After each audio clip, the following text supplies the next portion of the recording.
এই যে ছোট বাচ্চাদের রক্ত নিংড়িয়ে নিয়ে এই শিশু কিশোর primary school, high school, college, ইউনিভার্সিটির ছাত্রদের রক্ত পান করার পরও শেখ হাসিনার রক্ত তৃষ্ণা এখনো মিটছে না।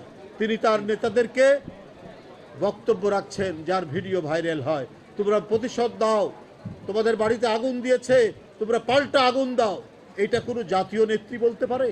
ওই সমস্ত শিশু বাচ্চারা, ওই সমস্ত কিশোররা কি নির্ভীকভাবে, কি নির্ভয়ে নিজের শার্টের বোতাম খোলে শেখ হাসিনার র্যাব পুলিশের বুলেট বরণ করে নিয়ে তাকে পদত্যাগে এবং দেশ ছাড়তে বাধ্য করেছে। এখনো তার মানসিকতা থেকে খুনে ভাব, হত্যাকারীর ভাব যায়নি। তিনি এখনো প্রতিহিংসা এবং প্রতিশোধে ভুগছেন। তার মধ্যে কোনো ধরনের অনুশোচনা সৃষ্টি হয়নি। তাদের অমল ধবল যে লক্ষ্য, সেটা হলো ক্ষমতাকে ধরে রাখা। অবৈধ ক্ষমতা ধরে রাখার জন্য আপনারা জনগণের কাছে বিভ্রান্ত তৈরি করার জন্য এই কথাগুলো বলতেন। ক্ষমতা কেন ধরে রাখবেন? কারণ মেট্রো রেলের টাকা আপনাদের চাই, ফ্লাইওভারের টাকা আপনাদের চাই, পদ্মা সেতুর টাকা আপনাদের চাই।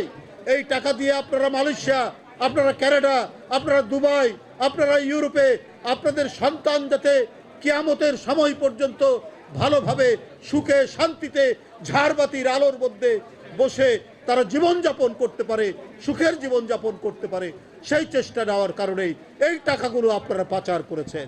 সুতরাং ক্ষমতা আপনাদের দরকার ছিল। এই ক্ষমতা ধরে রাখার জন্য আপনারা নির্বাচন কমিশন ধ্বংস করেছেন। আপনারা গণতন্ত্রের প্রত্যেকটি রাস্তা আপনারা বন্ধ করে দিয়েছেন। আপনার প্রত্যেকটি প্রতিষ্ঠান আপনারা ধ্বংস করেছেন। আপনার নির্বাচন, ভোট সবকে আপনারা পদদলিত করেছেন। এই পদদলিত করে আপনারা ক্ষমতা ধরে রাখতে চেয়েছেন।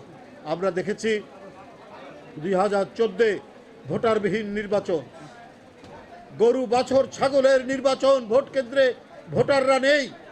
আমরা 2018 সালে দেখলাম যে নৈশকালীন নির্বাচন। আমরা নাইট কলেজের নাম শুনেছি, আমরা নৈশ কলেজের নাম শুনেছি, কিন্তু আপনারা নাইটকালীন নির্বাচন, নৈশ নির্বাচনের নাম এর আগে কখনো শুনিনি। আইয়ুব খান গেছে, এরশাদ গেছে, অনেক স্বৈরাচার গেছে, কিন্তু আমরা কি বলে মিডনাইট নির্বাচনের কথা শুনিনি। শেখ হাসিনা সেটারও দৃষ্টান্ত দেখালেন। তারপর দামি নির্বাচন আমরা দেখলাম। আমরা আর মামুদের নির্বাচন দেখলাম 7ই জানুয়ারি 2024 সালে। এত অন্যায়, এত অবিচারের পরেও ওবায়দুল কাদেররা মনে করেছেন যে তারা ক্ষমতায় টিকে থাকবেন, এইভাবেই ক্ষমতায় টিকে থাকবেন। জনগণকে ধোঁকা দিয়ে, জনগণকে প্রতারিত করে তারা টিকে থাকবেন। আজান দিচ্ছেন বন্ধুরা আমার। তো সুতরাং এইভাবে টিকে থাকা যায় না।